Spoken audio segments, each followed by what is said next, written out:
Oke, daon nih. Assalamualaikum warahmatullahi wabarakatuh. Perkenalkan, nama saya Sakina dengan NIM 0910 5803 25006. Baik, pada video kali ini merupakan tugas terakhir dari mata kuliah pengantar statistik sosial dengan dosen pengampu Ibu Hardianti SAP MAP. Baik, langsung saja pada tugas video sebelumnya saya telah menjelaskan mengenai klasifikasi data, tapi perlu saya ulas kembali. Baik, pada modul pertama, klasifikasi data adalah cara mengelompokkan data yang berdasarkan jenis atau karakteristiknya agar lebih mudah dipahami, dianalisis, dan diambil kesimpulan. Nah, dalam penelitian sosial, data dibagi menjadi 4 jenis, yaitu nominal, ordinal, interval, dan rasio, yang masing-masing memiliki fungsi dan cara analisis yang berbeda-beda.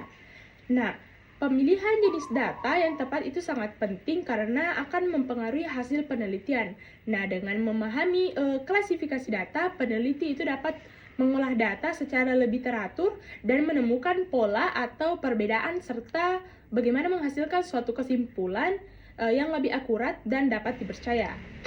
Nah, pada modul kedua, paradigma penelitian kuantitatif dan kualitatif yang memiliki perbedaan dengan tujuan atau metode dan cara menganalisis data. Di mana penelitian kuantitatif ini berfokus pada pengukuran yang menggunakan data, angka, pengujian, hipotesis, sampel, maupun serta penghasilan yang kesimpulannya yang dapat digeneralisasikan. Nah, sebaliknya, penelitian kualitatif yang berfokus pada suatu pemahaman yang mendalam terhadap suatu fenomena atau menggunakan data seperti deskriptif, observasi, dan wawancara. Nah, dengan sampel yang lebih kecil sehingga lebih menekankan makna daripada generalisasi. Nah, kedua pendekatan ini memiliki kelebihan masing-masing dan dipilih sesuai dengan tujuan serta bagaimana karakteristik suatu penelitian itu dilakukan. Nah, pada modul ketiga mengenai populasi dan sampel.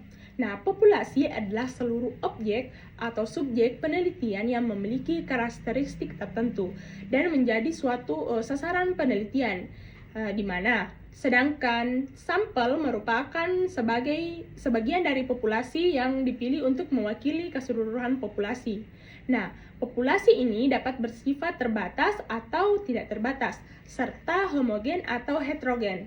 Nah, penggunaan sampel itu membuat peneliti lebih efisien, hemat waktu, biaya, dan tenaga, serta tetap menghasilkan data yang representatif, di mana teknik penarikan sampel dibedakan menjadi probability sampling, yang memberikan kesempatan yang sama bagi setiap anggota.